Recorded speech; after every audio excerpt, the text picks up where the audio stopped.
Hi, I'm Colleen Pearl, and welcome back to my channel. I will be your astrologer today for February astrology.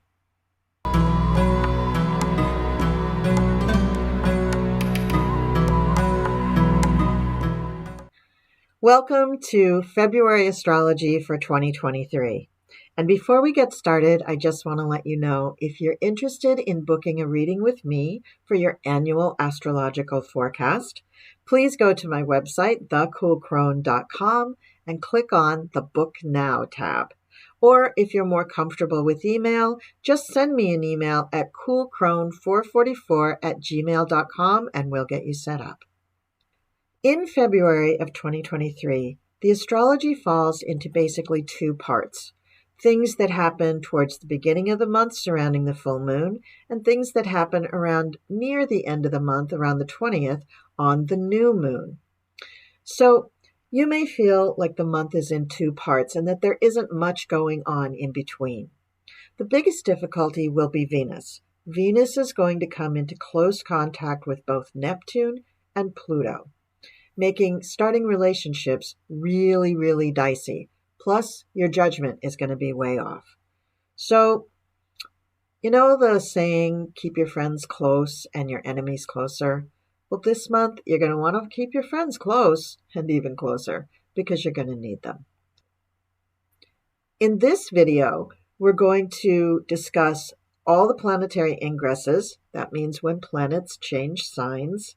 All the retrograde planets, whether they're going retrograde or starting to go direct, and all of the planetary aspects that affect everything during the month. And as I said before, these are going to fall right on the full moon and just before and on the new moon.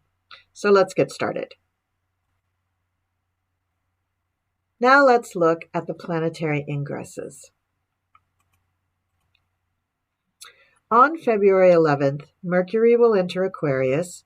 On the 18th, the Sun will go into Pisces, and on the 20th, Venus will enter the sign of Aries. Now, the Sun will be in Aquarius at the beginning of the month when we experience the first big action, the full moon in Leo. This full moon is going to set the tone for the entire month, which is good news. But for the first time in almost a year, all the planets are moving forward. So this is a great time to make progress on all fronts. The Sun will enter Pisces on the 18th, just 2 days before the new moon in Pisces, which is on February 20th. When the Sun moves into Pisces, you will definitely feel a shift. The energy of Pisces is much softer than Aquarius. Here we have emotions and dreams and inspiration and spirituality on a very profound and deep level. On the day of the new moon, Venus will enter the sign of Aries. Venus, the planet of love and beauty. Now, Venus in Aries is hot, fiery, passionate, and youthful.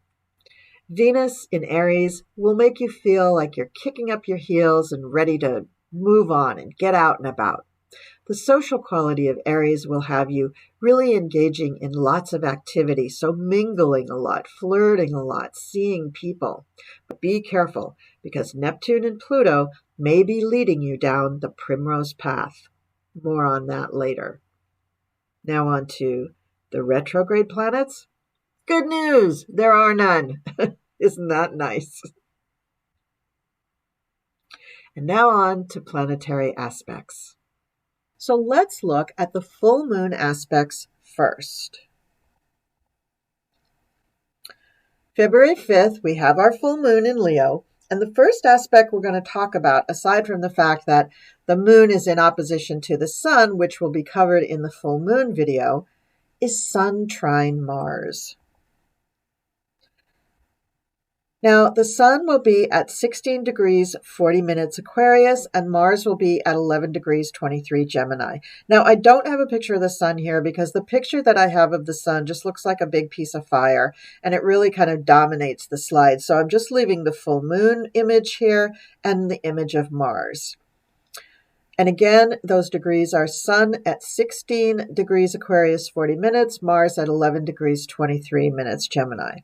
this aspect will bring incredible confidence and energy to those who have planets and points at about 9 to 18 degrees of the air signs. That's Gemini, Libra, and Aquarius.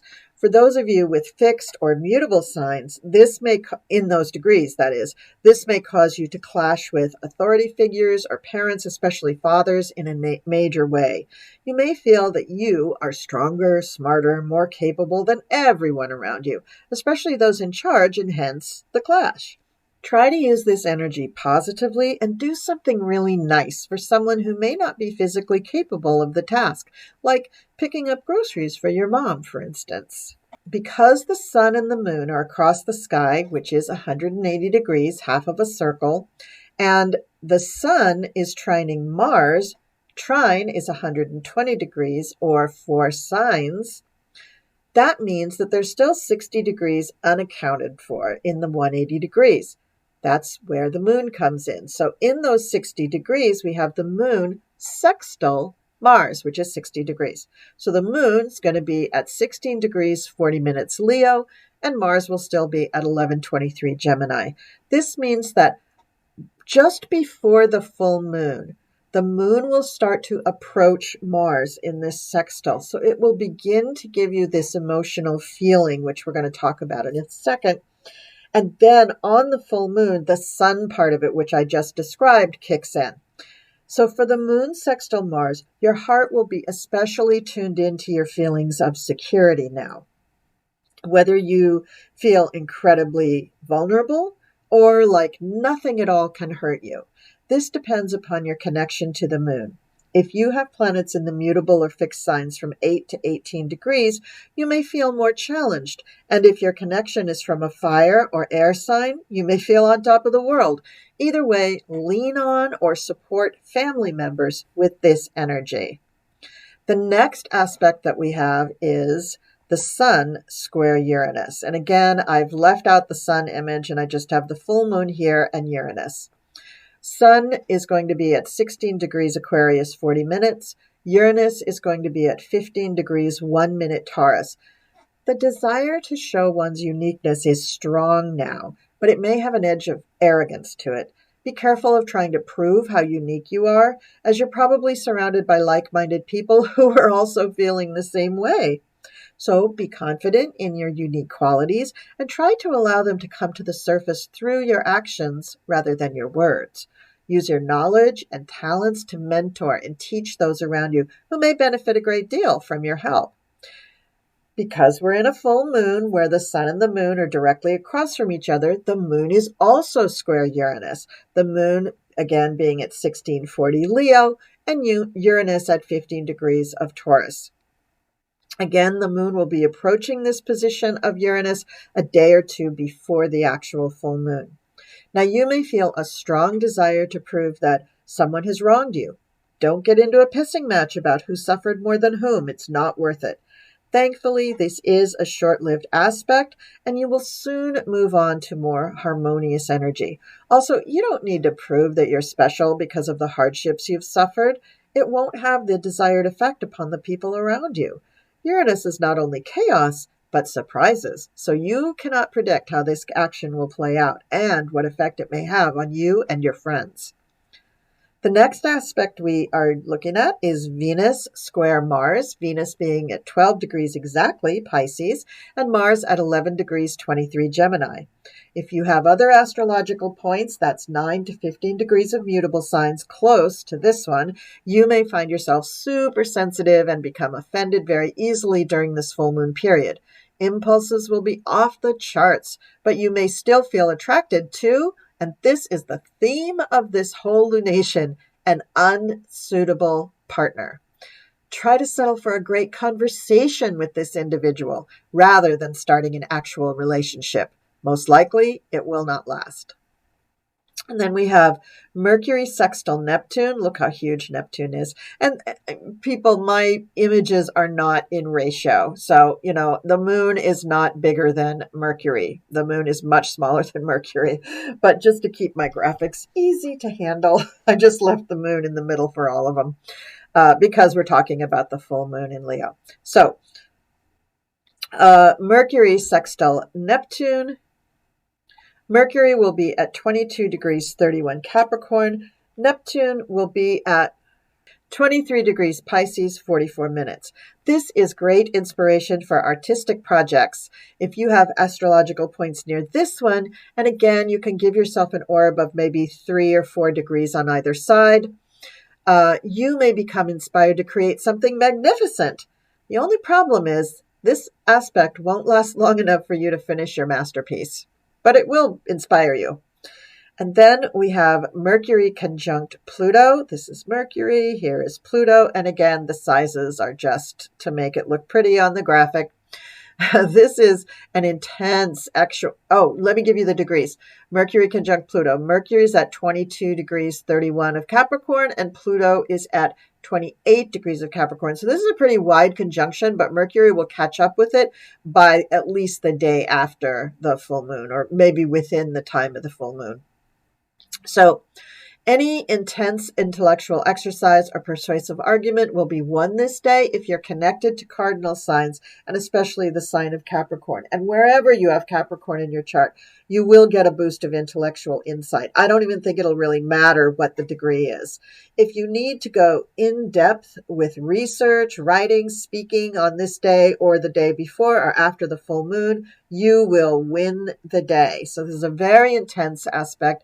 And like I said, the degrees don't really matter with this. It's so intense. It's just going to hit you right wherever you have Capricorn in your chart. And then the final aspect for the full moon is Venus sextile Uranus. Okay, so Venus is at 12 degrees exactly Pisces, and Uranus is at 15 degrees 1 minute Taurus. Now, this brings about boredom with your current companion and seeking out new relationships, if even for a day or two. If you have planets near these astrological points, you may find the temptation to start a quickie. Both men and women are going to feel sexy and attractive and may interpret this as their superpower of the moment to whip up a little romance magic. But be careful. Oh, be so careful.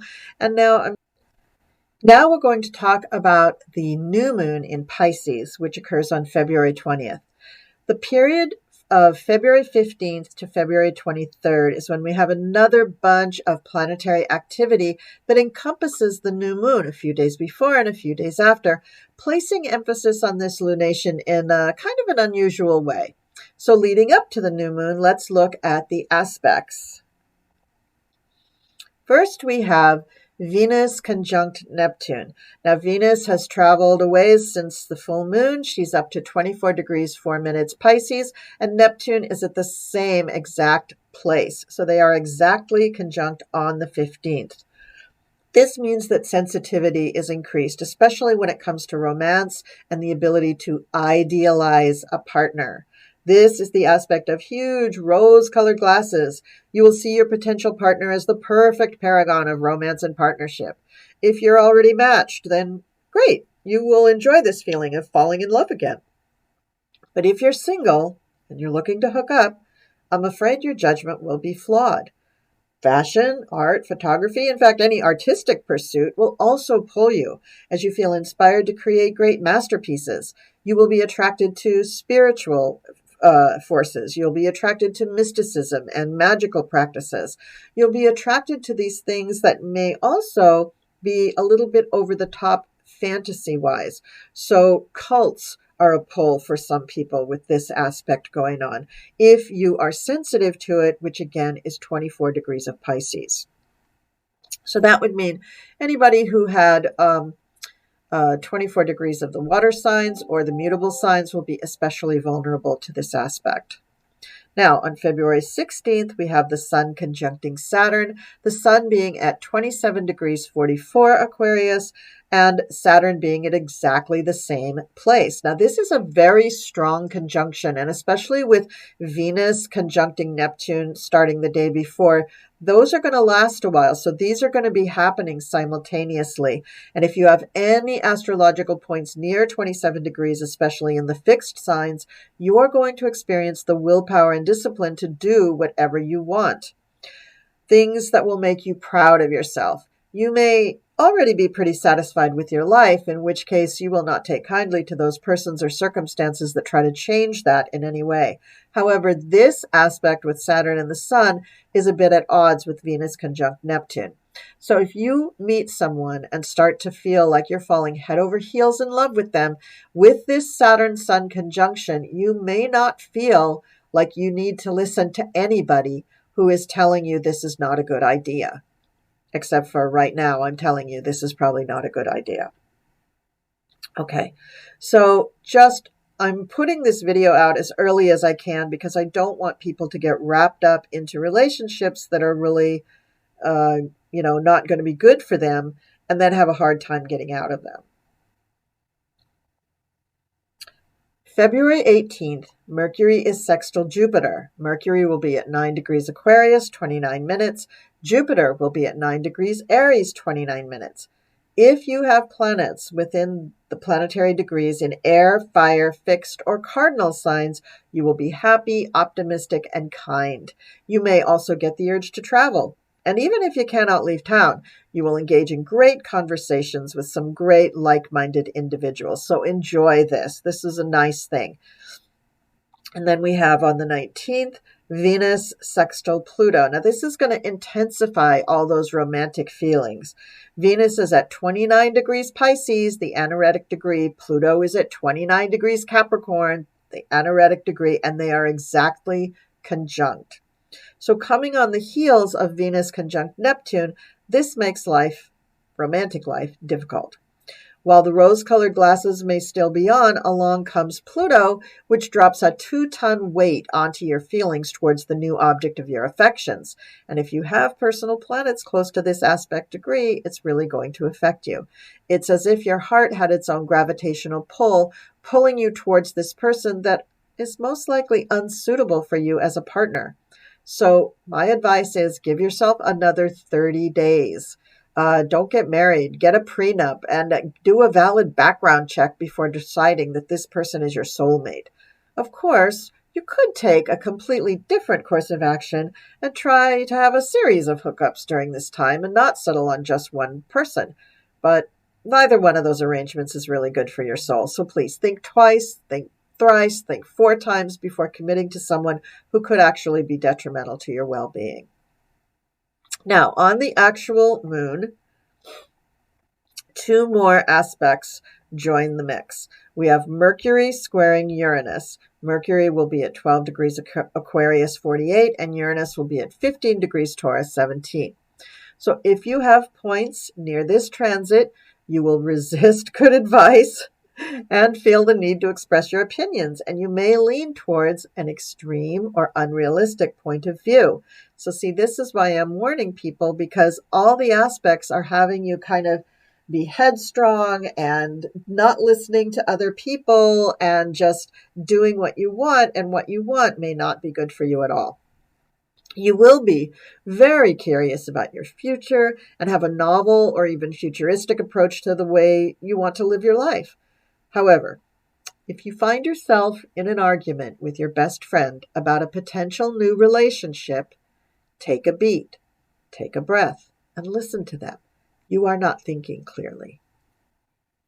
And then on the 22nd, we have Mercury trine Mars. Mercury will be at 12 degrees Aquarius 48, and Mars will be at 15 degrees Gemini 49. And this aspect, and I pray that you have some astrological points near to this one, will give you some analytical ability and strengthen your ability to act and think quickly, which you may need if you're succumbing to the charms of the person brought into your orbit, courtesy of Venus conjunct Neptune and Venus sextile Pluto. Play this video on loop if you're losing your conviction to avoid starting a new relationship during February, because believe me, it's just not a good thing. So thank you for watching this video about the February astrology for 2023. I know most of it was dire warnings and predicting that you were going to hook up with somebody who was really bad for you, but that is what the stars say. So be very, very careful with your relationships during February, especially surrounding both of the lunations, the full and the new moon. Full moon on February 5th, new moon on February 20th. Take care. This has been Colleen Pearl, the Cool Crone, acting as your astrologer for February 2023. See you next time.